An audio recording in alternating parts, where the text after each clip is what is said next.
আমরা আমাদের এলাকার যে স্বেচ্ছায় ডিউটি আছে ওইটা সেরে আর কি বাসায় যাচ্ছিলাম অমত অবস্থায়। তখন ভোর 5টা কি সোয়া 5টা বাজে। অমত অবস্থায় আমরা হচ্ছে যে আমাদের যে বাসায় যাবার গলি, ওই গলিতে একটা ব্যাগ দেখতে পাই। আমাদের সন্দেহর কারণে আমরা ব্যাগে হচ্ছে যে প্রথমে লাথি মারি একটা। তখন দেখি যে ব্যাগের ভিতরে কিছু আছে। দেন ব্যাগটা চেক করে আমরা ভিতরে প্রায় 18টা 1000 টাকার বান্ডিল পাই। আর ও হচ্ছে যে সোনালী কালারের একটা ছোট্ট 2 ইঞ্চির একটা ধাতব গ্লাস পাই। তো ওইটা এখনও চেক করা হয়নি ওটা কি সোনা না পিতল।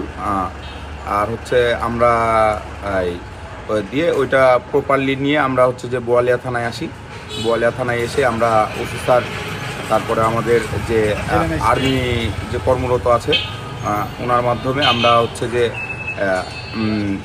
ম্যাজিস্ট্রেটকে আর কি ইনফর্ম করি। যে ম্যাজিস্ট্রেট আসে, সরকারি কোষাগারে জমা দিব, তারপরে আমাদেরকে একটা স্লিপ দিবে, দেন আমরা আর কি বাসায় যাবো। এরকম নিয়তে আমরা আছি। সেনাবাহিনীর কর্মকর্তা আছেন, বিজ্ঞ ম্যাজিস্ট্রেট ওনারা আছেন, তাদের উপস্থিতিতে গণনা করে 17,92,000 টাকা পাওয়া যায়। যেহেতু এটা পরিত্যক্ত অবস্থায় জব্দ করা হয়েছে, আপাতত আমরা বিধি মোতাবেক বিজ্ঞ আদালতের অনুমতি নিয়ে সরকারি কোষাগারে জমা রাখবো। আর এ বিষয়ে আমাদের বিস্তারিত তদন্ত হবে। এই টাকার উৎস কোথায়, কে জড়িত, এই টাকা কার, এগুলো আমরা তদন্তে বের করে নিয়ে আসবো।